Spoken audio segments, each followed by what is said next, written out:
Hello my friends and welcome to the Ultimate Ken Griffey Jr. Card Chase Part 1. In this video we're going to be opening up a sealed 1989 Upper Deck box of wax and a complete set. We're going to try to figure out if there's a better way to get a potential gem mint version of this card, because that's what this series is all about, trying to find a gem mint version that we can send off to PSA to get graded. If you're ready to watch, I'm ready to rip. Let's go!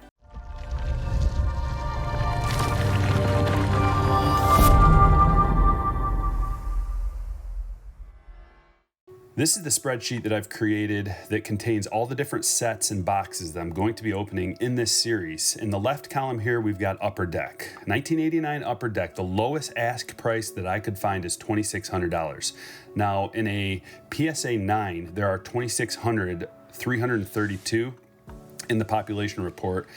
And to get a 9, the rate is about 32%. So you've got about a 32% chance of getting a 9. And to get a 10, you have about a 5% chance. There are 3,956 of these in existence. The total population, 81,699. There are a ton of these cards that have been submitted. And it just goes to show you that this is an iconic card, the most iconic junk wax era card that there is. And to get a 9 or a 10, it's about a 37% chance. So basically, I've got about a 40% chance of pulling a 9 or 10 out of the box and the complete set. Now the cost was $490 for this sealed box of wax, and it was $196 for the set. Another thing to think about is you can get more than one Ken Griffey Jr. rookie in these boxes. I've seen it. So if we could get multiples, that would increase our odds even more. A 37% chance we're going to get at least 2. So it's all about 10s though. Nobody really cares about a 9. A 9 is great for the collection and I'll be super happy to get it, but that 5% chance, let's say we get 3, it goes up to 15%, and the odds of getting a 9 or 10 are pretty good. So let's start with this. I'm going to set this aside.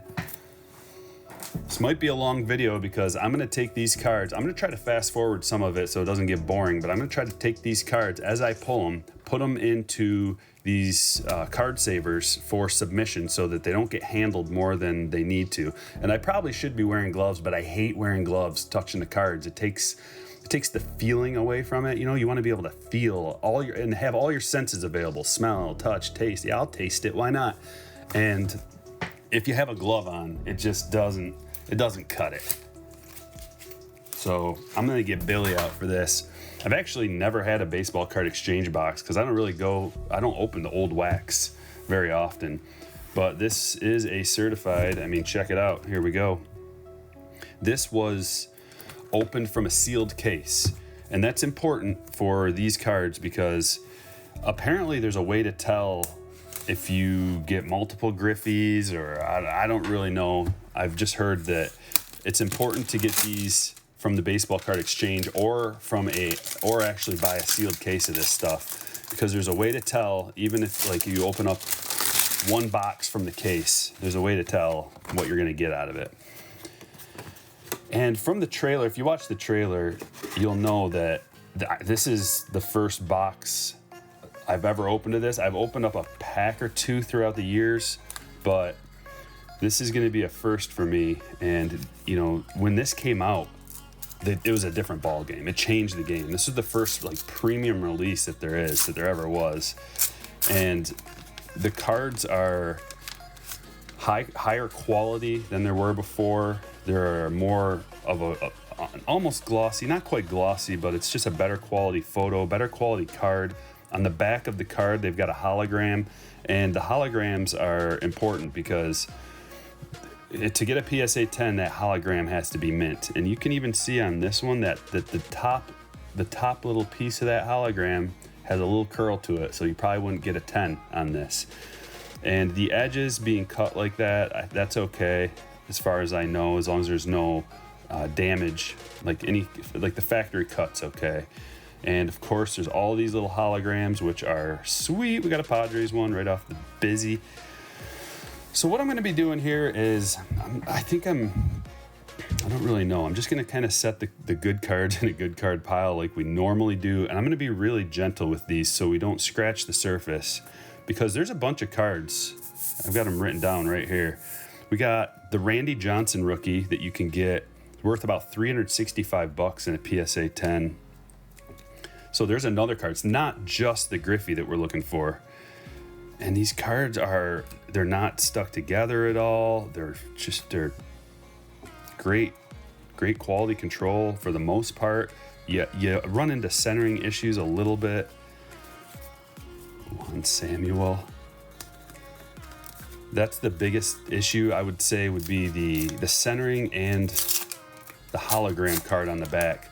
And these were also the first tamper-resistant packs, so that they couldn't be opened and then resealed. Dennis Eckersley. Guys, I'm just anybody that is even remotely good, I'm putting in the good card pile. George Brett, this is a good one. So the George Brett card here can be had PSA 10 for about probably $55. In a separate pile for the graders, the potential graders. And you know what? I think I just decided I'm not going to put these in card savers while we're doing this. It's just going to take too much time. And it's going to be a long video as it is. If we open both, if we do both the sealed set and this box, strap in, baby. But I want to see, you know, what's going to be better. Obviously, I mean, you would think out of the sealed set, the complete set, that you're going to have, there's an Eddie Murray.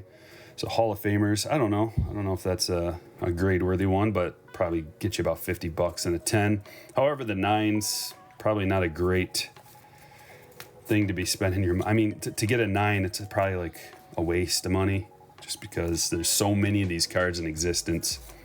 A PSA 9's not that big of a deal.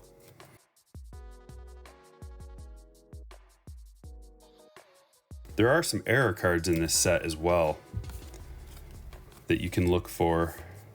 The Sheffield. There's a Sheffield card in here that has the shortstop logo up there, and it's upside down. Roberto Alomar. I'm gonna put him in a good card pile because that's what I did when I was a kid. Roberto Alomar went into the good card pile. So did Sandy.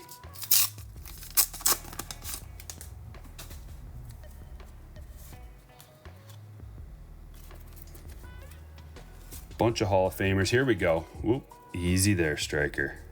Getting all excited for a Biggio rookie. And it looks nice. It looks well centered. Look at that thing. The top might be a little thin. Let's look at the sticker. Wow. We got potential here. We'll put that in the extra good card pile. Getting multiples. So the Biggio is about $50 in a 10, Mattingly. It's cool. Not that crazy. I've heard stories that they've produced like 1 million of these. Here we go. This is a good one. Now these Nolan Ryan cards can fetch a decent amount. Here's the triple exposure. This was an awesome card when it came out. Unique. You know, this was like the first of its kind triple exposure, I think. Looks sharp, man. Centering pretty good. Sticker not peeled up at all. Maybe a little heavy on that side, but that's in the extra good card pile for sure. $110 PSA 10, right around there. I looked up all these cards before I did the rip here, and you know, these numbers fluctuate. A little more, a little less, but everybody loves Nolan Ryan. Highly collectible. Especially cards like this, Hall of Famer. I don't want to, here, get a good look at Ricky. He's just a little OC, but you can't go wrong with that. Love Ricky. Add it to the Ricky collection. I got a decent little Ricky collection from his earlier cards. Anybody who is a record-setting player, like hands down the greatest or one of the greatest, which he is, for what he did best, stealing bases, scoring runs, they just end up being some of my favorite players. We've got another Ricky. It's got a little corner issue. So this is the low number series as well. You can get low number or high number. And the high number, it's harder to pull a Griffey, so you'll see that that'll be a little bit cheaper if you're out and about shopping for these cards. The high number includes an extra, I think, 100 cards in the series. So if you're basically Fred McGriff, put him in the good card pile. What do I have here? Two separate. I'm gonna put him in there. So if you're out and about and you're looking for the Griffey mostly, you're gonna want to go low number.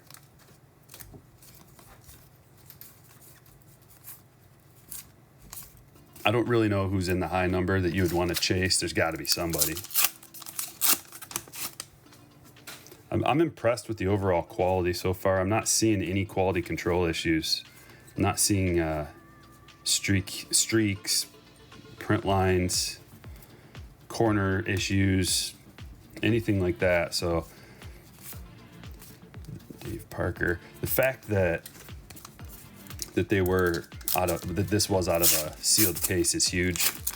Nobody messed with it. The box is in good condition.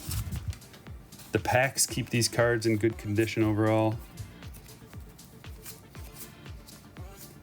Kirk Gibson, yes. Put him over there. For the Dodgers, although he was a legendary Tiger. Let me know what you think about the idea for this series. If you're gonna watch all the videos, I'd like to hear it in the comments below. And, I hope I can teach you a little something or inform you a little bit about some of these cards, because a lot of collectors, especially getting back into the game, don't even know what some of these cards are that I'm gonna be opening. The Tiffany stuff. There's another Nolan. Oh man, that card looks good. Looks centered. Let's check out the back. Hologram looks good. Yes. As far as Tiffany and the Fleer Glossy, people might not even know those exist. But when you're hunting for the best of the best, that's what you're looking for. And they're limited production, that's why. Wally Joyner, Alan Trammell. Because they didn't really, it's almost the only thing that you can get that was limited production from back in that day, is these numbered sets that they only produce so much of. And this just goes to show you, this is like peak junk wax era. I don't know what they consider junk wax. In my mind, it's like mid 80s to early 90s, probably like 86 to 92 maybe, I don't know. In my mind, that's what it is, 93 maybe. Probably 92, because 93 was Topps finest. But I bet you they have a specific era. It's another Nolan. This one's not as valuable, and it's got a ding in it. The collector's choice. I'm gonna put it over here. Now I'll put them with the rest of the Nolans, even though it's got a corner. That'll just go into the PC.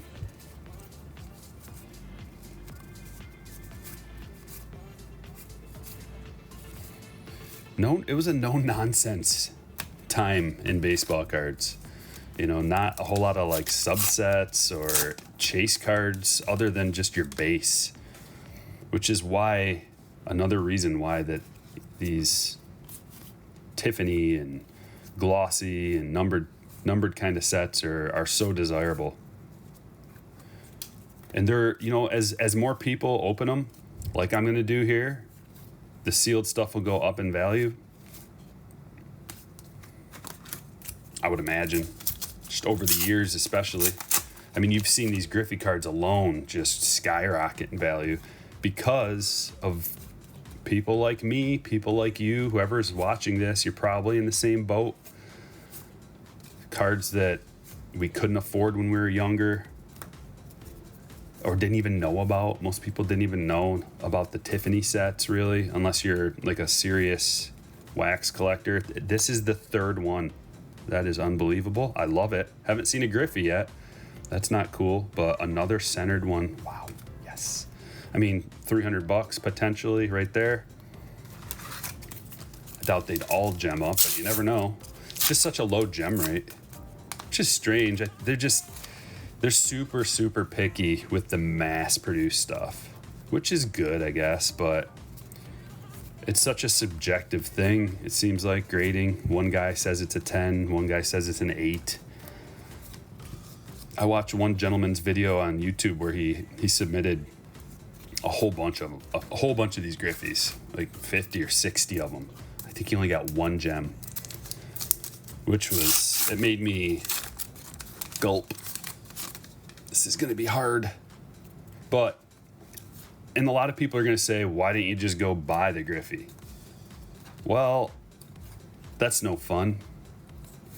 This way I'll remember it. You know, there's going to be documentation of it. I can go back and watch this. My kids, my grandkids can see. The cards that I submit, the Griffey cards that I submit are going to be PC cards. I'm not selling those. Those are going to, at least not anytime in the near future. Maybe one day if I'm living off of cat food and I need to sell a card, I will, but it's going to be the connection of actually opening the box, actually opening the pack, remembering it. There's something special about that. Will Clark, that's a good one. Something special about remembering when you opened the pack of cards to get your chase card. It makes it a lot harder to sell said card as well. So what I'm hoping to do is find all the secondary cards in all of these sets that I'm going to open, and those are going to be the ones that I'm going to sell to try to Steve Sachs to try to pay for some of this. Tony Gwynn, yeah, because this is a super expensive series to make here. So if I can recoup a little bit of my money selling the secondary stuff that's not Griffey, it'll take a while because submitting to PSA is a long process. And there's no guarantee that any of them are going to be 10s. If they're not 10s, not going to make much money. Not going to make any money. Going to lose. But it's okay. It's not about that. It's about the chase. But there are real life considerations that all collectors have to think about. Putting gas in your car, feeding your family. Greg Maddux, that's a good one. There he is! Oh, and it is way OC. Why is it gotta be so OC? All the other ones are good. There he is. Wow, okay. I am digging it. Oh, you're so off center. I should probably cut these sleeves. I was gonna do that in advance and I forgot. I'm not even gonna send that one away. It's just way too OC. It's got a little corner issue. Isn't that always the way?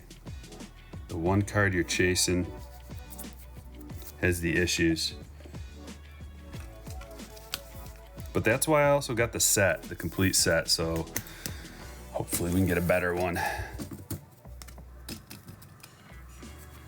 Well, that's cool. I'm glad we got one. Let's go for 2. Let's get a better one. There we go, Barry Bonds.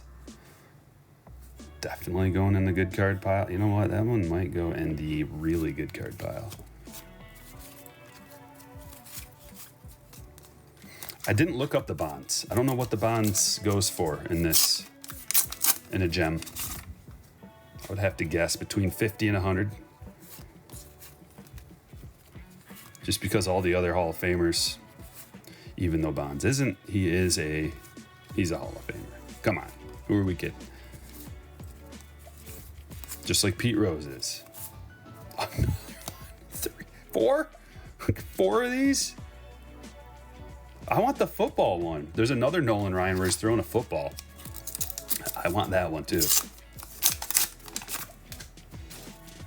That was a sick card back in the day. Everybody wanted that one. The little hologram stickers are I think I used to put those on my case, on my binder, like everybody else did, from the just couple of packs that I ever opened.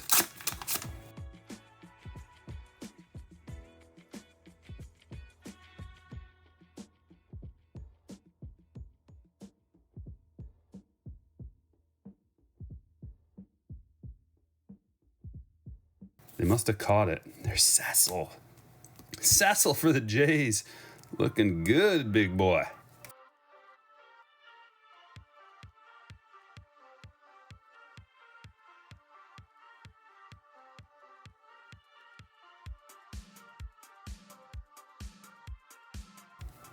Oh, yes. Good card pile. Even though I don't like it when there's other players in the photo, really.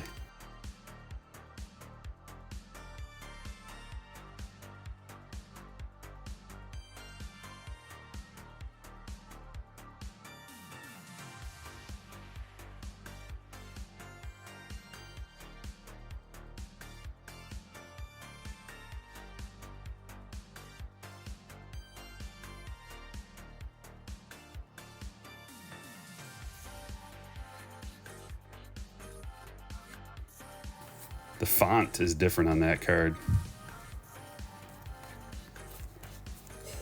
Another Barry.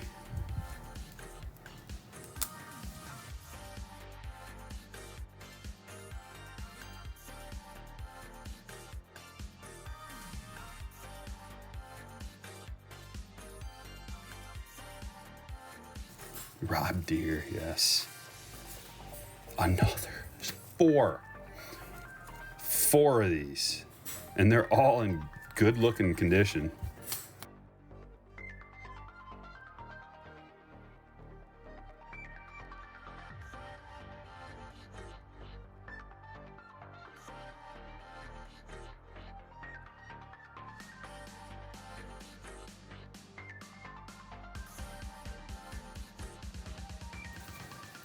Dante Bichette rookie. The Goose. Wow, Goose. Good show, my friend. Good show.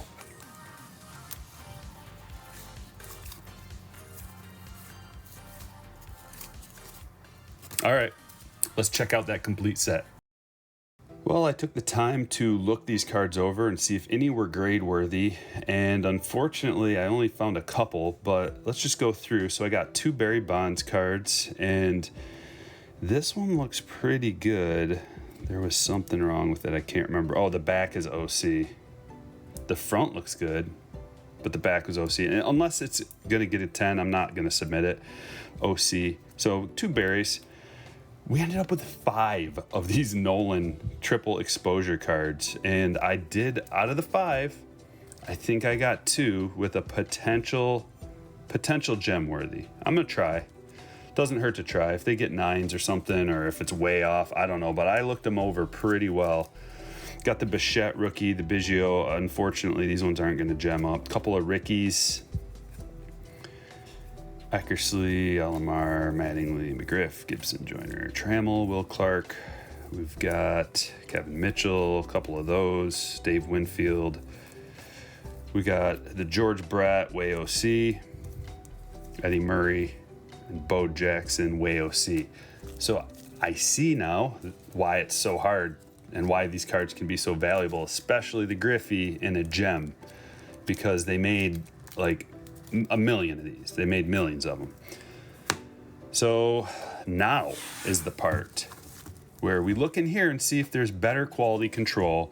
If your best bet is to just go ahead and buy a set for around $200, $175, I'm sure you can find them cheaper, but I couldn't. This was the cheapest set that I could find.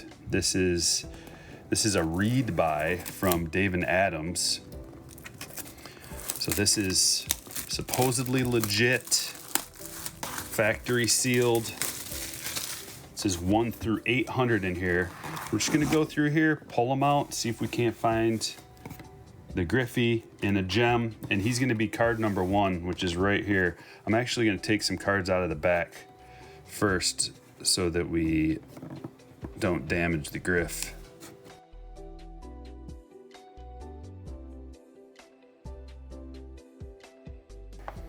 All right, here it goes.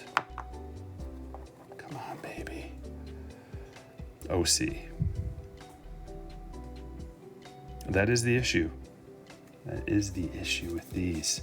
And this actually has, so it's a 5%. This actually has the lowest gem rate of any of the cards that we're searching for.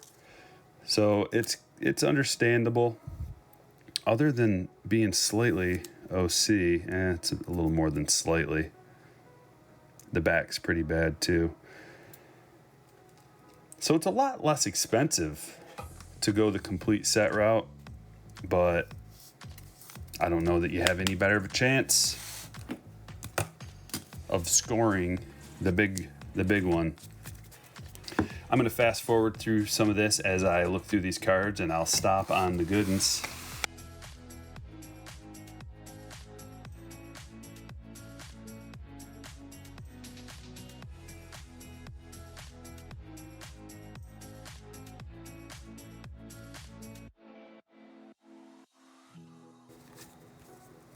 Here's the Randy that we didn't get out of the first box.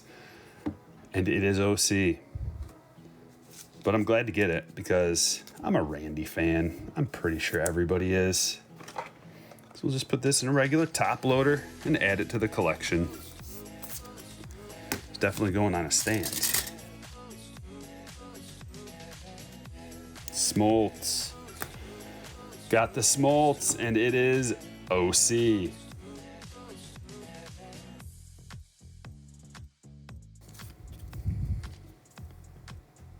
And the Sheffield shortstop is right side up. It's the normal way on top, so that's not the crazy valuable one. And Sheffield doesn't, like, there's not a huge market for Sheffield, but he is a pretty legendary player, so, and this is like one of his best rookies that you can get, so we'll put that in the good card pile on a stand maybe, or just sitting there because we don't have the room. There's a Mattingly.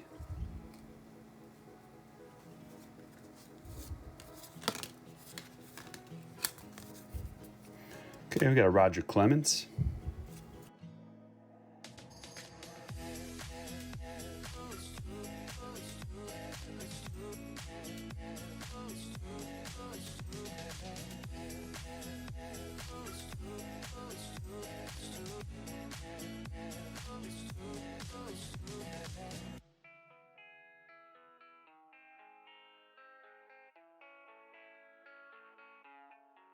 All right, we got a Mark McGuire. That's a pretty sick photo.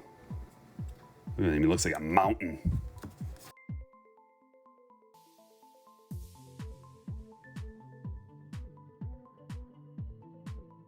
All right, got the Biggio.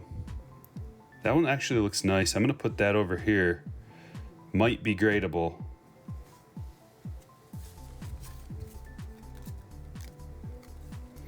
Okay, we've got a Barry Larkin. That, I don't know what these fetch, but that doesn't look bad. I think top to bottom might be off. Yeah, top to bottom's off. Oh, sweet, Ozzy. All right, we got the Ozzy in that.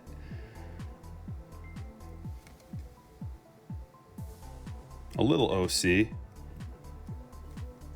Got potential.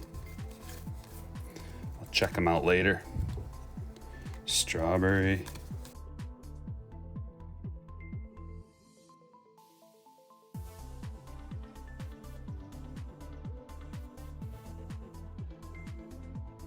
There's a George Brett. OC a little bit. A little OC. There's that Ricky OC top to bottom. Dawson. Looks pretty good. I don't know how much collectability there is in a Dawson. Wade Boggs. That's a cool card.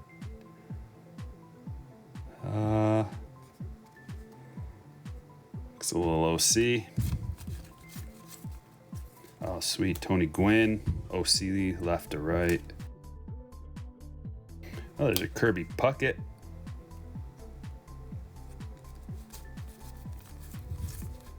Canseco. OC right to left. Tom Glavine. OC too fat on top. Oh, here's the Dale Murphy. Is that... Dude, is that the reverse negative? No, the reverse negative has... He's holding the bat the other way. Dave Winfield. A lot of Hall of Famers out of this set.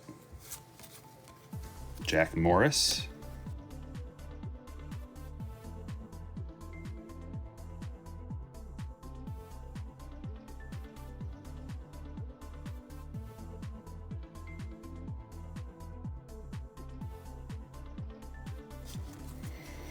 Okay, we got Cal Ripken Jr.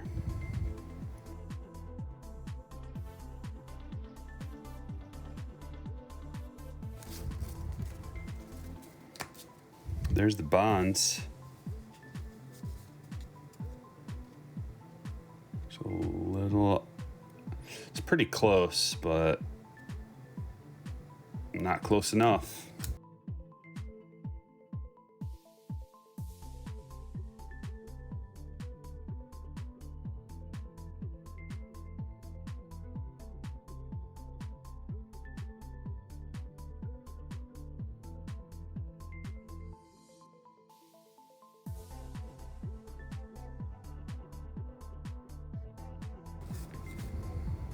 Ron Washington has always looked old.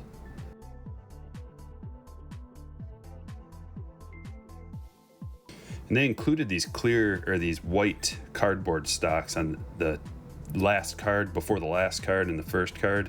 That was a great idea by them to try to keep the cards nice and clean.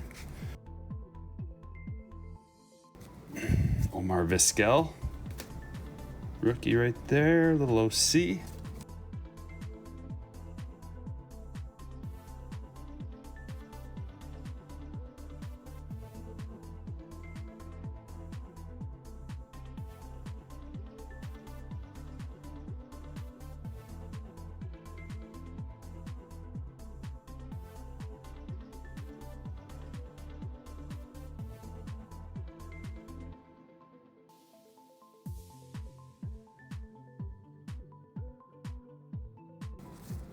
There it is.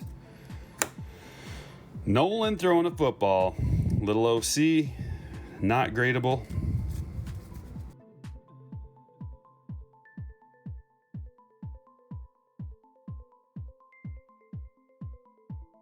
There's the Jim Abbott.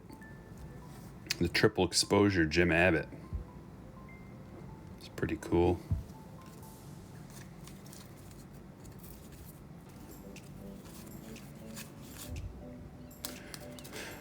Okay, that's it. Well, what did we get? We got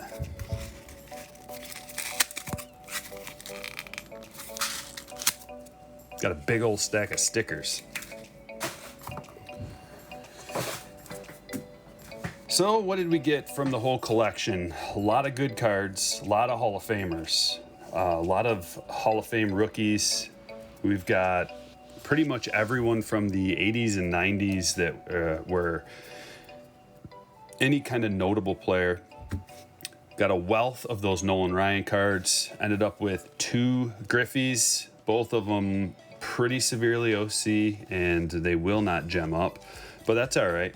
All the rookies that we wanted, we got. We got the Randy, of course, it was a complete set. Randy, Sheffield, Biggio, all of them. And cost quite a bit of money for this, but it was fun, and I padded my collection to the point that I wanted to for this initial Upper Deck release. The next videos are going to get crazier and crazier and more expensive, more desirable Ken Griffey Jr. rookie hunt cards. Thanks for watching. I will catch you all later.